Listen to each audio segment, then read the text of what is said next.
buenas tardes, doctora Ivonne Karina Becerra, gracias por la invitación y por supuesto también a ustedes por estar con nosotros esta tarde aquí en un simposio embarazo en adolescente y con el tema de violencia obstétrica, que sin duda alguna es un tema que compete a muchas áreas, pero sobre todo a la obstetricia, ya que en teoría pues cada vez que vemos una mujer embarazada nos genera pues cierto tipo de situaciones que a la vez pues nos lleva siempre a que pudiéramos caer en un conflicto, muchas veces por omisión o muchas veces por desconocimiento, pero hoy en día es un tema que genera pues realmente un problema, un conflicto médico-legal, posiblemente los más frecuentes hoy en día.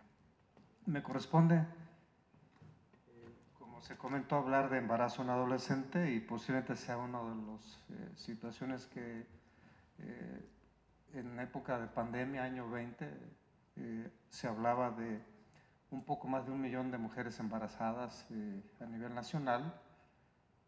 Sin embargo, lo más relevante no era el número de embarazos que existía, sino el número de embarazos que tenían que interrumpirse, porque por situaciones conocidas, pues el embarazo en adolescente, la mayoría de las veces no es un embarazo programado y por lo tanto, pues se busca la interrupción del mismo en su mayoría. Se hablaba de que cada un nacimiento en adolescente había un aborto y hay que reconocer que para hace unos años la interrupción legal del embarazo no estaba permitida en algunos estados del país, entonces esto generaba que hubiese algunos abortos interrumpidos de manera voluntaria en condiciones realmente pues no siempre las mejores. Entonces sabemos hoy, hasta el año 21, que cerca de 11 millones había en nuestro país de mujeres, de adolescentes, es decir, el 19% de la población. La edad promedio de inicio de vida sexual activa, no de primera relación sexual, es más o menos 17.5 años. Y había números que mencionaban que el inicio de la vida sexual hoy en día en la mujer mexicana es a los 14 años. Y más del 60% de las veces la primera relación y la segunda son sin ningún método de planificación familiar. Esto, por supuesto, va a conllevar entonces a que haya embarazos, pues, como mencioné, no planeados. El 40% de adolescentes en México, como menciono, no utilizan actualmente ningún método de familiar y posiblemente este sea un tema de una situación que hace más vulnerable hoy en día al adolescente. Ha habido asociaciones, incluso comités, tratando de hacer un poco más de cultura para el uso de anticonceptivos en ese grupo de edades, con todos los mitos que hay en nuestra población, no solamente sociales, sino también religiosos. 1 de cada 5 nacimientos ocurre en la adolescente. Como pueden ver, entonces esta cifra realmente nos alarma porque, como verán un poco más adelante, cuando un adolescente se embaraza, ¿qué ocurre? No nada más con el embarazo, el desarrollo del embarazo, sino qué ocurre con su vida social, el entorno. Nuevamente hay abuelos que se vuelven padres, es decir, a ese tipo de situación, pues que muchas veces a lo mejor no está tan contemplado, pero sí habría que tener una visión específica en ella. 31% de los embarazos que se presentan en el adolescente, como menciono, no son planeados, y 2 de cada adolescentes embarazadas no desean el embarazo, y como mencioné, el 55% más menos terminan en un aborto no seguro, que también lo comenté hace un momento. En mujeres adolescentes que tienen una vida sexual ya activa, solamente 60% utilizan el método anticonceptivo. De los más utilizados, casi el 70% son no hormonales, o sea, preservativo. Incluso el anticonceptivo de emergencia puede usarse también con cierta regularidad. Sin embargo, bueno, esto también conlleva a fallas en los métodos de planificación familiar y embarazos, por supuesto, también no planeados. El 17% nunca utilizó método anticonceptivo durante la primera relación sexual, que esto, por supuesto, conlleva a embarazos en ese momento y obviamente embarazos no planeados, como comenté. Hormonales, solamente un 26% de la población, cuando sabemos que son los métodos hoy en día pues, más exitosos en cuanto a seguridad contraceptiva.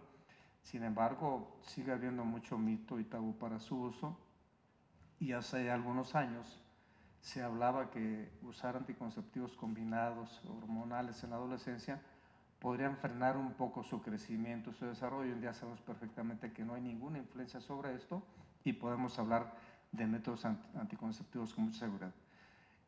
Como les mencionaba, algo en el año 2019-2020, cuando tuvimos el inicio de la pandemia, esta organización para la cooperación y desarrollo económico mencionó que nuestro país fue el país en el mundo que más adolescentes embarazadas tuvo. Sabemos que no era lo ideal, que ese tipo de confinamiento que hubo, pues llevó a que las parejas tuviesen más relaciones infortunadamente sin haber usado métodos anticonceptivos, a pesar de que se observa un descenso de la tasa específica de fertilidad de los últimos años a la fecha, hasta un 16% de ellos. Sin embargo, el adolescente sigue siendo un grupo vulnerable de edad que requiere pues una atención por supuesto especial, y que desde mi punto de vista muy personal me parece que ha habido mucho abandono en ese grupo de población. Al menos poco vemos de información sobre métodos anticonceptivos, es decir, creo que ahí tendríamos que trabajar de una forma importante. Entonces viene por ejemplo aquí, el año 22, 9 de cada 10 embarazos atendidos en la Secretaría de Salud fueron resultado de una violencia sexual. Quiere decir que el confinamiento también generó mucha violencia intrafamiliar, por supuesto, porque si nos ponemos a investigar qué es lo que pasa realmente en este tipo de embarazos, pues sabemos que en gran parte de ellos fue por violencia sexual, por supuesto en adolescentes entre los 10 y los 19 años. Como les mencioné también, vean el número de interrupciones del embarazo del 19 al 22, prácticamente 1 de cada 2 embarazos se interrumpía en este grupo de edad, sin importar si es de 10 a 14 o de 15 a 19. Cuando hablamos global para 10 a 19 años, 55% para el 2019 y para el 22 el 45%. Entonces, como menciono, la interrupción voluntaria del embarazo es muy alta en ese grupo de edad, de tal forma pues que los lugares donde son seguros para interrumpir el embarazo pues realmente se quedaban cortos cuando había una demanda tan impresionante de este tipo de servicios. Lo que mencioné también, ¿qué es lo que pasa con las mujeres que se embarazan en esas edades? Vean, solamente un 7% de mujeres que se embarazan en el adolescente terminan una carrera al final del camino, mientras que solo el 22%, que tampoco es alta, del global de las mujeres que se embarazan en etapas más tardías, pueden tener una carrera. Entonces esto es importante porque no solo es el futuro obstétrico de la embarazada, qué pasa en el embarazo, sino el entorno que ocurre socialmente en ese grupo de mujeres. Aquí entonces se embarazó, no tuvo hijas, hasta 9 de cada 10 mujeres, es decir, muy alto el porcentaje. Y cuando hablamos de mortalidad en adolescentes, en este estudio que hizo un corte en 2 millones de mujeres adolescentes, se encontró que 1.9 de cada 10,000 mujeres en la adolescencia pueden embarazar, aún si no hay embarazo. Pueden morir, perdón, si no hay embarazo. Esta posibilidad de muerte se incrementa al doble cuando hay un embarazo. Si el embarazo es gemelar o más, se triplica prácticamente la posibilidad de muerte en adolescentes. Entonces es algo que habría que considerar también, el riesgo que genera el propio embarazo de morir.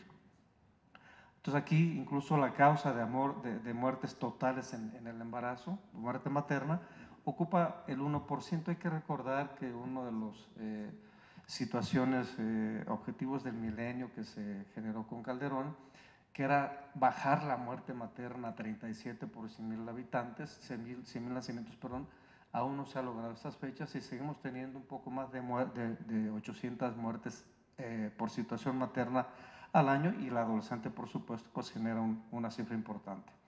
Las complicaciones obstétricas entonces en el embarazo pues prácticamente, si vemos, no difieren que las complicaciones de una población de no adolescentes. Encontramos líquido meconial, distrés respiratorio, posibilidad de retardo en el crecimiento intrauterino, que es lo más frecuente que encontramos en la embarazada, pero aparentemente no hay diferencia estadística entre embarazos arriba en mujeres, pero no adolescentes. Las complicaciones perinatales, como pueden ver, y esto lo podremos entender, infecciones cérvico-vaginales ocupa el 54%, infección de vías urinarias un 23%, la ruptura prematura de membranas, que es una consecuencia de este tipo de situaciones, un 17%, pero vean, anemia un 16%. Entonces hablamos que si la adolescente tiene anemia es porque hay desnutrición o porque hay un mal aporte de nutrientes posiblemente desde antes del embarazo y por supuesto en el embarazo. Entonces, ¿qué le espera a un producto que nace de una mujer que tiene este tipo de situaciones crónicas, como ya mencioné? Entonces realmente no hay estudios, al menos no conozco en este momento estudios que me digan qué pasa con esos bebés que nacieron de mujeres adolescentes en los siguientes años de su vida. No tenemos mucho estudio de ello. Bajo peso al nacer, 15%, amenaza parto prematuro 9%, preeclampsia un 3.8%. Y bueno, ese es el tipo de complicaciones, como les menciono, que prácticamente también van de la mano de la población en general. Nacimientos pretérmino entre madres adolescentes menores de 16 años, idiopática casi un 40%, ruptura prematura de membranas por lo que ya mencioné, infecciones cervicovaginales hasta un 19%, preeclampsia un 10%, embarazo múltiple, restricción del crecimiento, defectos congénitos que prácticamente son similares a la población normal, desprendimiento prematuro de placenta no presenta también se encuentra entre ellos, oligodermos, es decir, aquí prácticamente la situación no difiere que en una población de mujeres no adolescentes. Entonces, como les menciono, ¿qué dice el marco legal en cuanto a esta situación? Dice que el artículo 4 establece la igualdad de las personas ante la ley, el derecho a decidir de manera libre, responsable e informada sobre el número y el esparcimiento de los hijos y el derecho a la salud es algo que compete a cada mujer en ese sentido. La planificación familiar, que es un punto importante, tiene carácter prioritario, por eso lo subrayo, lo pongo un poco más marcado, porque es algo que desde mi punto de vista se ha dejado un poco abandonado o mucho abandonado y hay mucha responsabilidad de parte de las instancias que les corresponde realmente a generar un poco más de cultura sobre métodos de anticoncepción familiar. Incluso hoy en día algo que estaba prohibido hace tiempo es que al adolescente sin presencia de un mayor se le puede prescribir un método anticonceptivo sin ningún tipo de conflicto legal. Se debe incluir entonces la información y orientación educativa para adolescentes y jóvenes, por supuesto. Hace algunos años trabajamos en un centro que era Latinoamericano Salud Mujer, que justamente venía dirigido a eso, a un conocimiento mayor de lo que eran los métodos anticonceptivos, pero obviamente como era una ONG, pues a veces el dinero no alcanza para soportar este tipo de instituciones.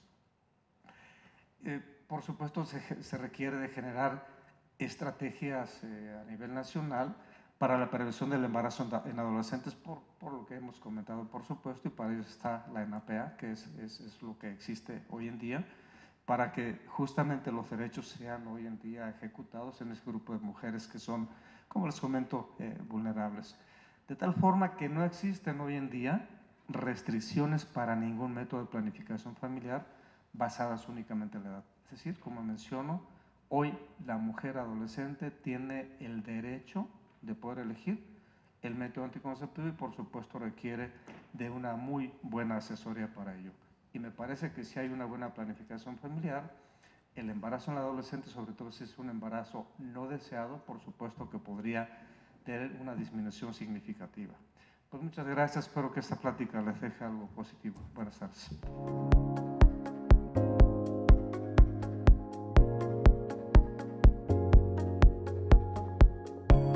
Buenas tardes, agradezco a la Sociedad de Médicos la amable invitación para participar en esta sesión ordinaria mensual.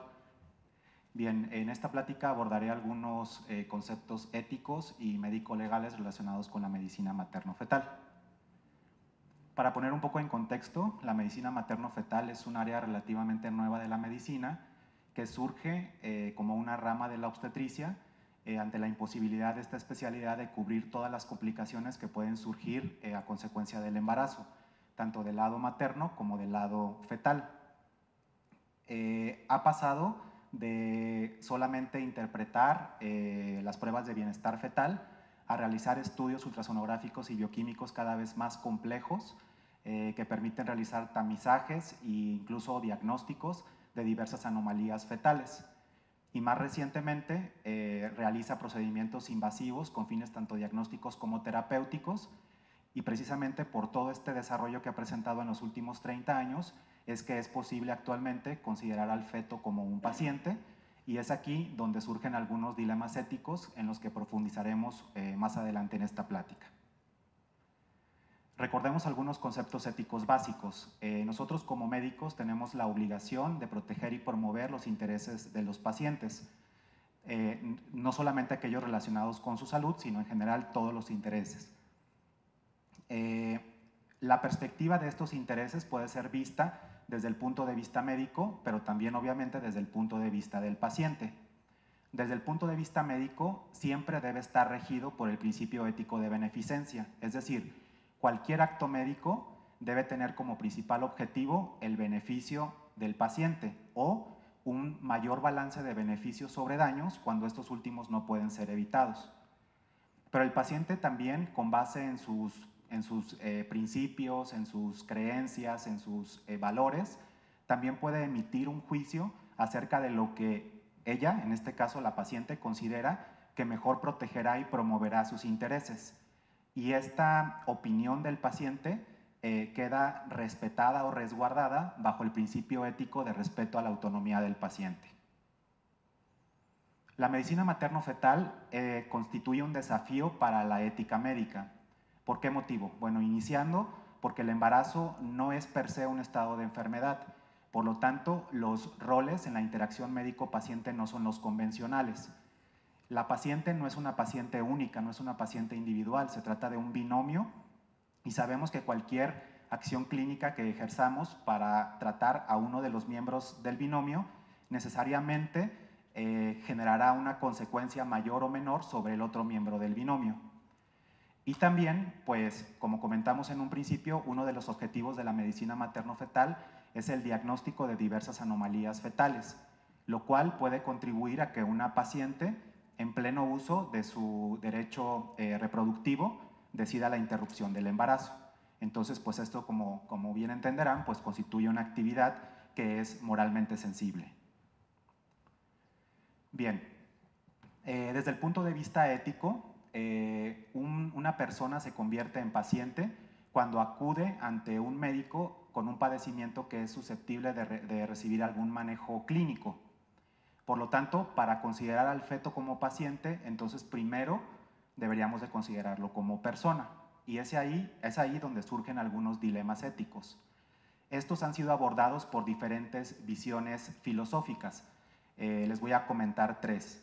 La primera es la ontológica. Desde esta visión, todo ser humano debe ser considerado como una persona, por lo tanto digna y merecedora de derechos, desde la concepción y hasta su muerte, independientemente de la etapa de desarrollo en la cual se encuentre. Por lo tanto, desde esta visión, el feto tiene un estatus moral independiente y debe ser considerado como un paciente independiente de la mujer embarazada. La otra visión es la visión funcionalista.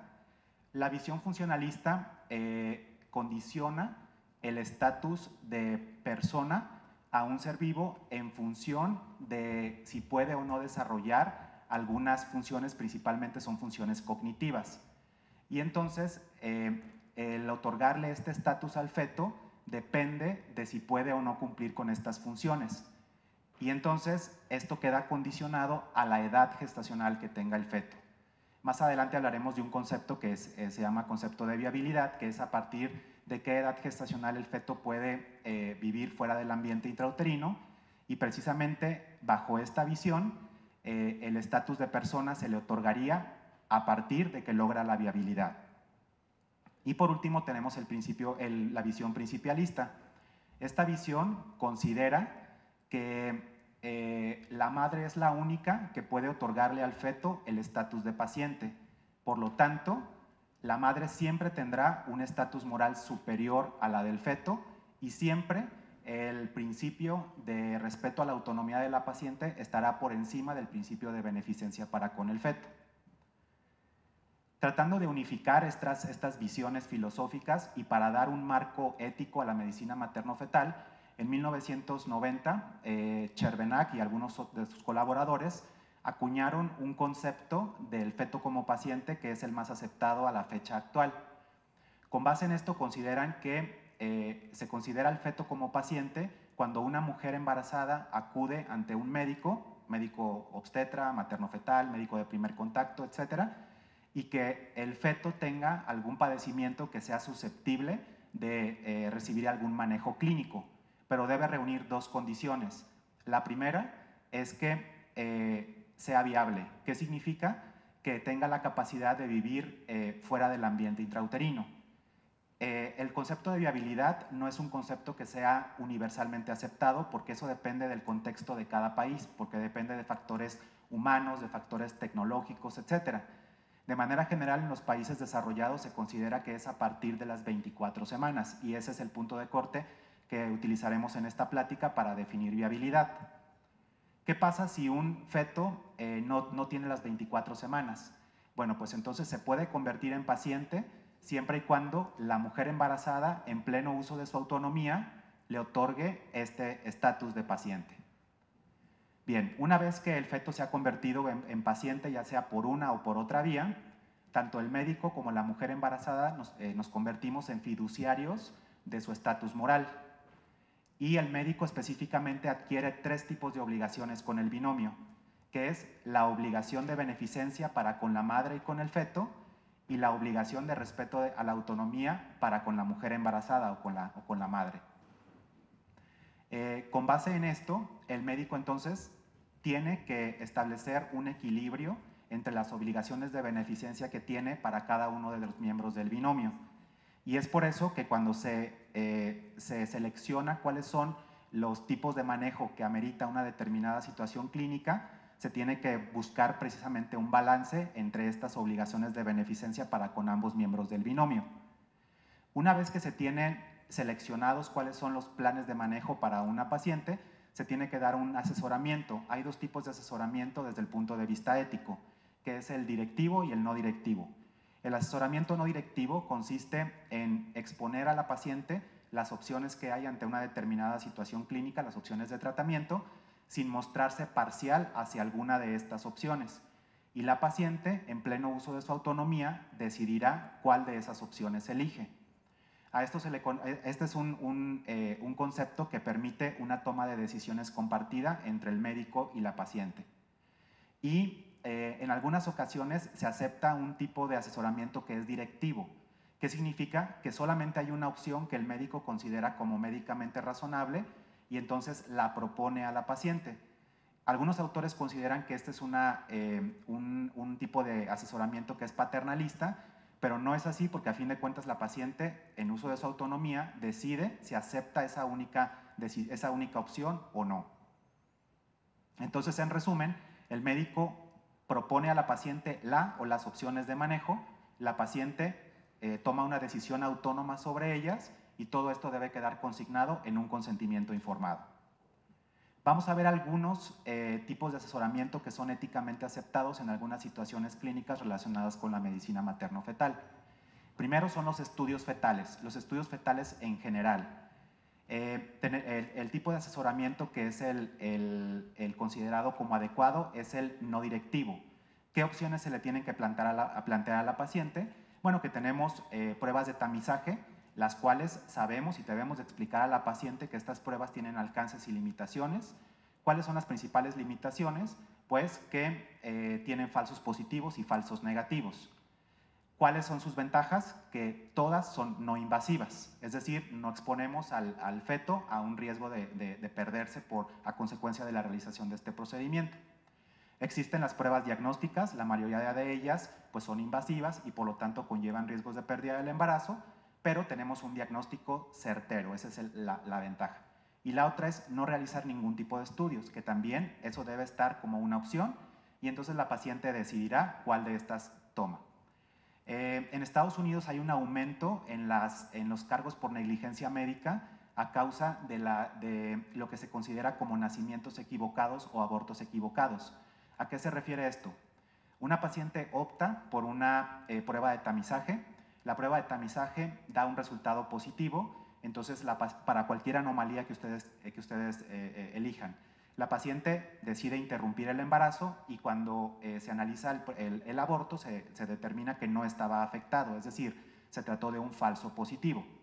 Entonces, a esto se ha generado demandas por aborto equivocado.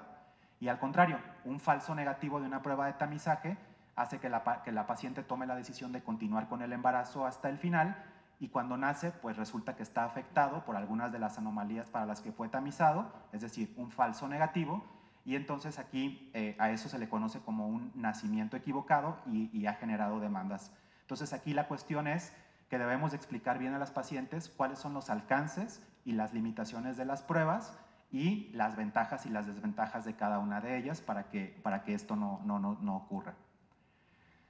Ante una anomalía fetal severa que sea letal, el tipo de asesoramiento tiene que ser no directivo. Ojo, esto es antes de que sea viable, es decir, antes de las 24 semanas. Tiene que ser el asesoramiento no directivo entre la interrupción del embarazo y el tratamiento obstétrico no agresivo, entendiendo como tratamiento obstétrico no agresivo no dar inductores de madurez, no dar neuroprotección, no dar tocolisis. ¿Por qué? Porque sabemos que ante una anomalía fetal severa letal, el pronóstico es malo, demos o no demos este tipo de manejo obstétrico agresivo. Entonces la paciente decidirá si decide la interrupción del embarazo o decide continuarlo, pero si lo continúa no está, digamos, sugerido que haya un manejo obstétrico agresivo. Si una patología requiere tratamiento prenatal para salvar la vida del feto, aquí es cuando está éticamente aceptado un asesoramiento directivo. La única opción es dar ese tratamiento. Un ejemplo muy ilustrativo de esto es cuando hay un feto que tiene anemia por una aloinmunización al RH en etapas muy tempranas del embarazo, que de no recibir una transfusión in útero fallece. Entonces ahí la sugerencia del médico solo es una, o debe ser una, que es el tratamiento prenatal a base de la transfusión in útero. Ante una patología que sea susceptible de manejo, tanto prenatal como postnatal o en el periodo neonatal, el tipo de asesoramiento es no directivo entre uno y otro. El ejemplo ilustrativo es el defecto abierto de tubo neural, específicamente el mielomeningocele o el meningocele, que sabemos que existen opciones de manejo prenatal que limitan la discapacidad, pero que conllevan riesgos de morbimortalidad para la madre.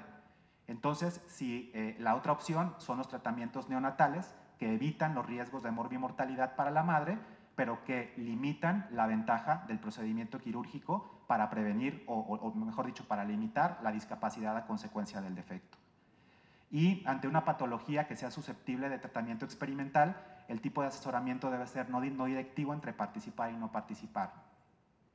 La cirugía fetal ha tenido un avance tremendo en los últimos años, pero precisamente es por esto, porque se han hecho estudios, obviamente experimentales, para decidir si una determinada técnica quirúrgica antenatal sirve o no sirve. Entonces, si la paciente es candidata a participar en alguna de esas pruebas, nosotros debemos informarle, pero tenemos que permanecer imparciales si le sugerimos que participe o no en esos protocolos experimentales.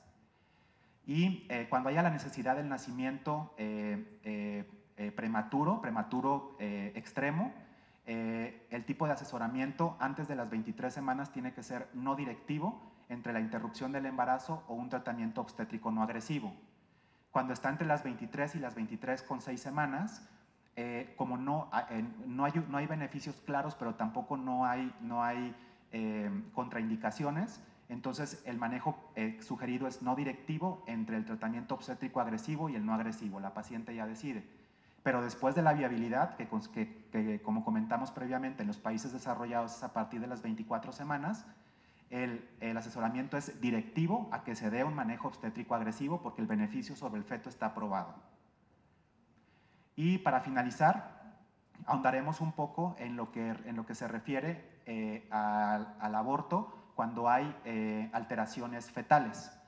Bien, hay que comentar que esta es una causal de aborto legal en México, es una de las 8 causales de aborto legal. Está contemplado en 18 de los códigos penales estatales, incluido el de la Ciudad de México. Bueno, aquí está el de la Ciudad de México y está contemplado, entonces, como les comentaba, en el capítulo 5 en el artículo 148, donde se dice que se considera como excluyente de responsabilidad penal en el delito de aborto, en el inciso tercero, cuando a juicio de 2 médicos especialistas exista razón suficiente para diagnosticar que el producto presenta alteraciones genéticas o congénitas que puedan dar como resultado daños físicos o mentales, al límite que puedan poner en riesgo la sobrevivencia del mismo, siempre que se tenga el consentimiento de la mujer embarazada. Bien, ojo, el Código Penal no especifica hasta qué edad, pero la norma oficial mexicana sabemos que define como aborto hasta las 22 semanas o cuando el feto tenga un peso menor a 500 gramos. Entonces, ese sería nuestro límite para considerarnos dentro del marco legal. Bien, muchas gracias.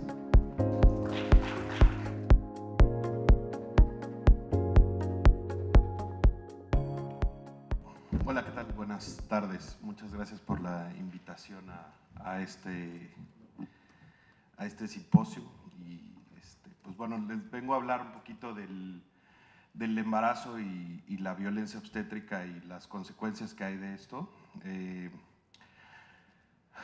Bueno, primero definimos un poquito lo que es el término violencia, que es el uso de la fuerza y o amenaza que tiene como consecuencia lesiones, daños, privación o incluso la muerte, ¿no?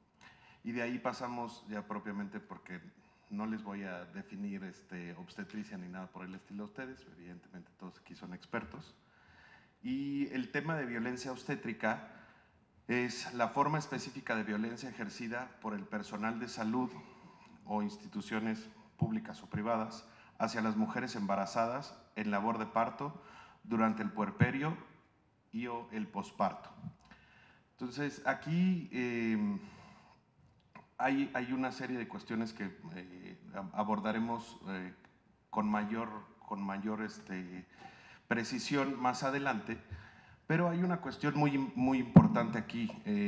Lamentablemente al día de hoy no tenemos legislado propiamente lo que es la violencia obstétrica, lo tenemos catalogado como lo que es el tema de lesiones en general, pero es una cuestión que hoy en día está avanzando mucho y por algunas circunstancias que están sucediendo y por las cuestiones sociales hoy en día, existe la posibilidad de que así como se legisló el tema de feminicidio, de la misma manera que se pueda penalizar el tema de la violencia obstétrica en específico. Algunos datos importantes aquí, y que de hecho algunas cuestiones las tocaba el doctor Ranferi. El 31% de las mujeres que recibieron atención médica obstétrica fueron víctimas de violencia. Estos son porcentajes y encuestas del 2021 del INEGI. Y el 37.5% de mujeres que han utilizado métodos anticonceptivos han sido sin su consentimiento o inclusive esterilización. Entonces, todos estos temas entran dentro de la cuestión de la violencia obstétrica. Si bien es cierto, tal cual la definición habla solamente de mujeres embarazadas, pero también hablamos de todo el tema relacionado con el embarazo, lo cual incluye el tema de anticoncepción. La violencia obstétrica también es un poco importante mencionar que hay una diferenciación entre lo que es propiamente la violencia contra la mujer y lo que es directamente la violencia obstétrica, ¿no? La violencia contra la mujer pues es todo este tipo de cuestiones de maltrato psicológico, golpes, discriminación, acoso y abuso sexual. Y la violencia obstétrica, como lo veíamos anteriormente, pues bueno, está más centralizado dentro de lo que es propiamente el tema de la atención. Y sobre todo, para que se pueda catalogar dentro de un tema de violencia obstétrica, tiene que ser esto practicado por personal de la salud. No estamos hablando de un tema que esté fuera de personal de la salud.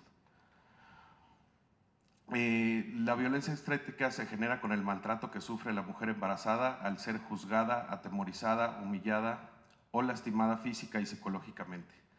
Se presenta en los lugares que presentan servicios médicos y se da en todas las esferas de la sociedad. Si bien es cierto, este tipo de cuestiones de la violencia obstétrica en algunos momentos estaba bastante más centralizado en la población más marginada o estratos socioeconómicos más bajos, hoy en día, y como lo podemos ver con varias circunstancias que pasan inclusive en medios, no solamente pasa en estratos socioeconómicos bajos, ¿no?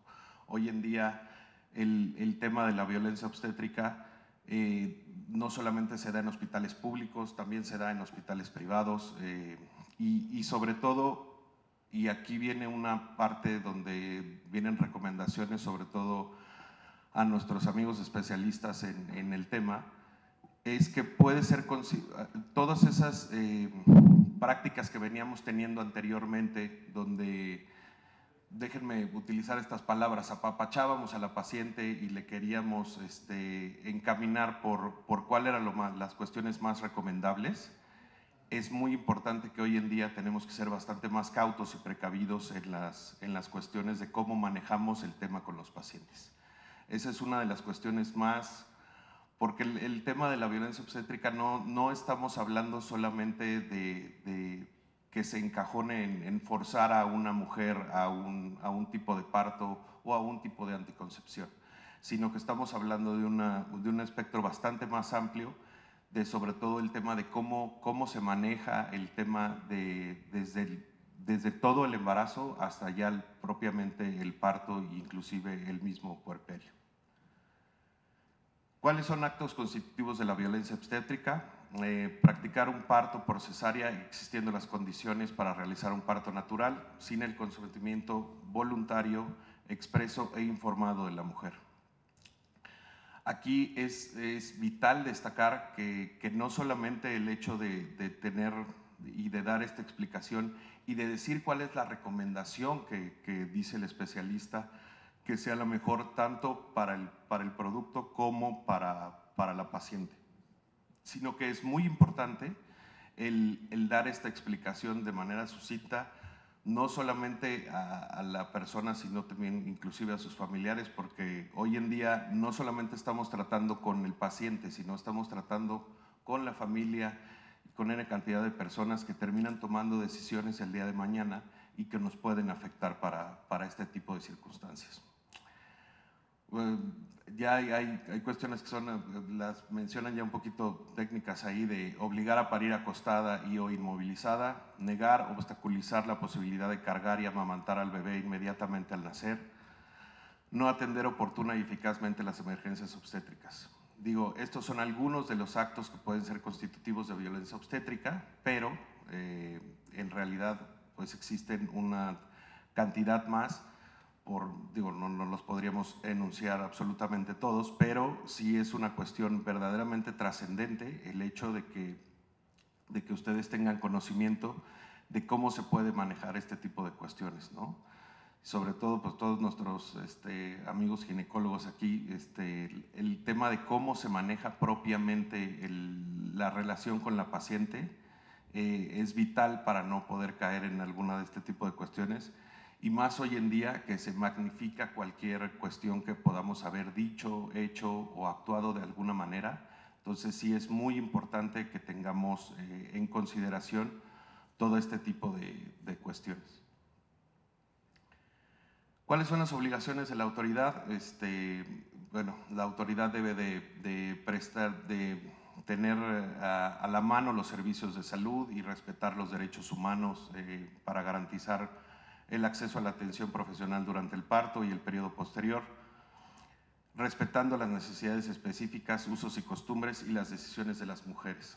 Hay una serie de cuestiones y para bien o para mal, hoy en día uno de los peores enemigos de todos y cada uno de los médicos es un doctor que tiene nombre y apellido y que se llama el doctor Google.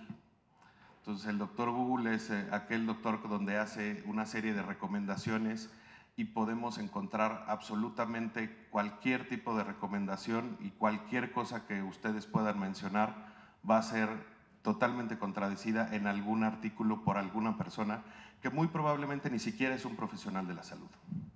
Entonces, todo este tipo de cuestiones es muy importante tener bien fundamentadas nuestras decisiones y sobre todo tener convencidas a los pacientes de que lo que se está haciendo es lo más conveniente para ellos y lo más adecuado para ellos. Entonces,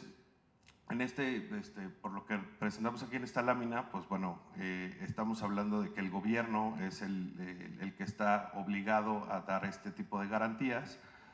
Digo, aquí estamos más con un enfoque de la medicina privada, en donde pues no tenemos una serie de limitaciones y normalmente el tipo de pacientes al que se tiene acceso aquí, pues bueno, son un tipo de pacientes diferentes y que no están buscando esos estándares mínimos que deba de proporcionar el gobierno, sino más bien un escalón bastante más arriba de lo que pueden tener en alguna institución de salud, aunque evidentemente muchos de ustedes puedan practicar también medicina pública y pueden estar en algún instituto o en alguna de las instituciones públicas. Entonces aquí también es muy importante destacar a qué es a lo que se tiene acceso y cómo es la manera en la que se tiene acceso a esto, ¿no? Inclusive en cuestiones donde podamos hablar de jornadas en donde vayan a alguna región marginada con la finalidad de poder apoyar a todo este tipo de personas.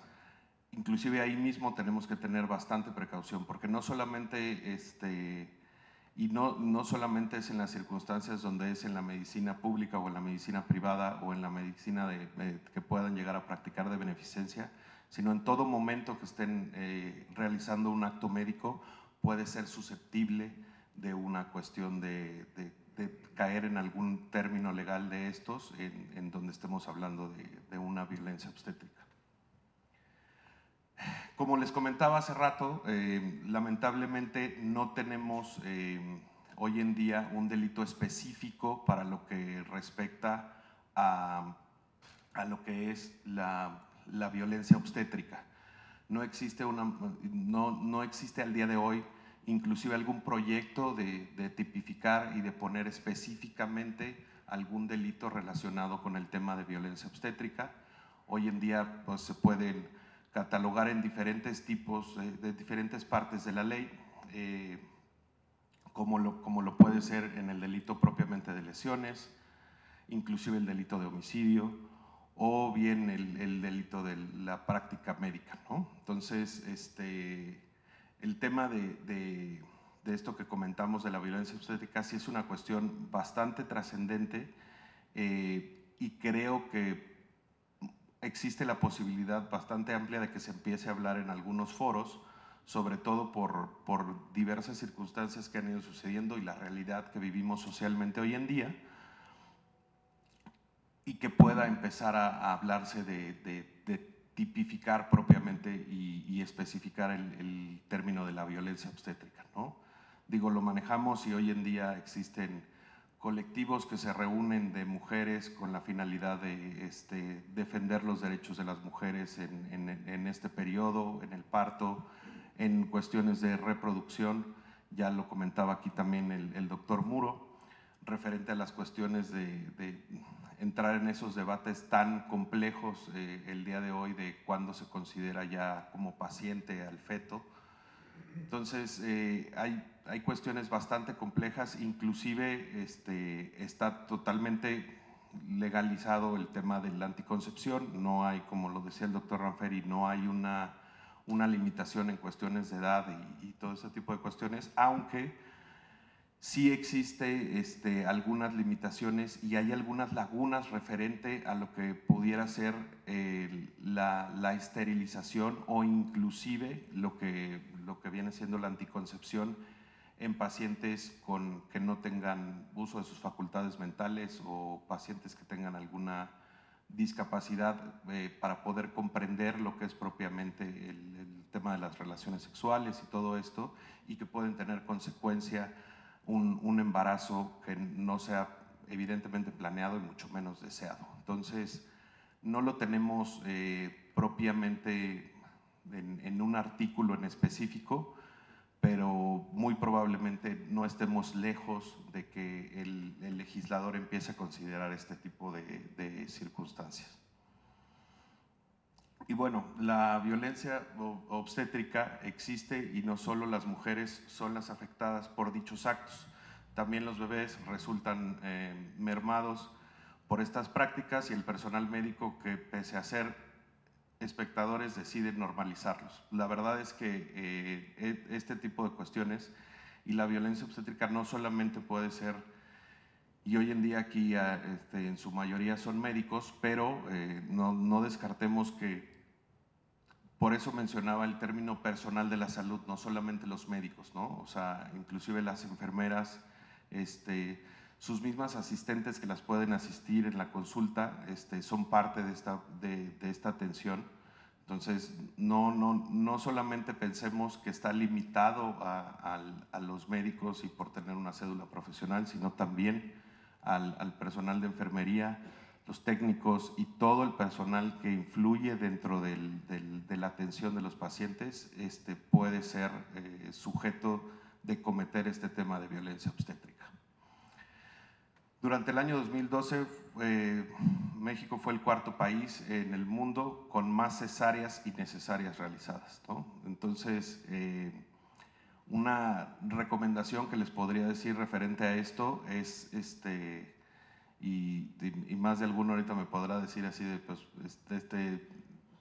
este dato es de 2012, pues, o sea, en realidad ya estamos muy por adelante en esto. Sí, pero creo que no es un número que nos es ajeno, y sobre todo aquí poniendo este asterisco y la recomendación hacia todos y cada uno de ustedes, de porque muchas veces